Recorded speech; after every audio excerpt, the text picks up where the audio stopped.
সমাজে রক্ষা কবচ পুলিশ প্রশাসন, কিন্তু সেই পুলিশ প্রশাসনই আবারও আক্রান্ত।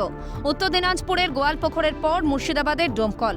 জানা গিয়েছে চুরির ঘটনায় রানা শেখ নামের এক ব্যক্তিকে গ্রেফতার করে পুলিশ। বুধবার চুরির সামগ্রী নিয়ে ধৃতকে সঙ্গে নিয়ে তার বাড়িতে যায় ডোমকল থানার পুলিশ। তখন একেবারে ফিল্মি কায়দায় পুলিশের হেফাজত থেকে আসামিকে ছিনিয়ে নিয়ে যাওয়ার চেষ্টা করে পরিবারের লোকজন। বাধা দেওয়া হলে পুলিশের ওপর চড়াও হন তারা, মারধরও করা হয়। ঘটনায় আক্রান্ত হন এসআই রানা প্রতাপ সেনগুপ্ত। এই সুযোগে পালিয়ে যায় ধৃত রানা শেখ। আসার পর আমরা বাড়িতে ছিলাম, তো ওরা বাড়িতে বলেছে পুলিশকে যে ওই জিনিস আমার কাছে আছে, বাড়িতে আছে, তাই বলি পুলিশকে নিয়ে আসা হয়েছে। ওখানে পুলিশকেই মারধর করে ও পালিয়ে গেছে।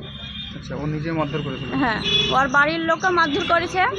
মারিছে ওটা আমরা দেখিনি, পুলিশকে রানার মা মারিছে, রানার মারিছে কি এটা আমরা চোখে দেখিনি, ওদের বাড়ির ভিতরে ওটা হয়েছে। আর তখন আমরা উঠিনি, যখন পুলিশে যখন মারধর চলে গেছে সেটা ব্যাপার আমরা পুলিশ পরে পুলিশ এসে সে পুলিশ দেখেছি।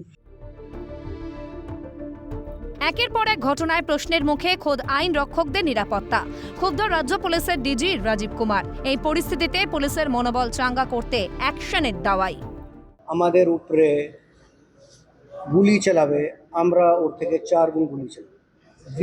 we are trained to fight this kind. We are basically trained for this. In case if somebody tries to fire at us, any of our this thing. এই ঘটনায় রায়পুর গ্রাম পঞ্চায়েতের প্রাক্তন প্রধান মিনা বিবি সহ আরও 3 জনকে আটক করে ডোমকল থানার পুলিশ। ধৃত রানা শেখের খোঁজে তল্লাশি চালানো হচ্ছে। প্রশ্ন উঠেছে, আইন শৃঙ্খলা রক্ষা করার দায়িত্ব পুলিশের, অথচ রক্ষকই আক্রান্ত হলে প্রশ্ন উঠেছে রক্ষা করবে কে?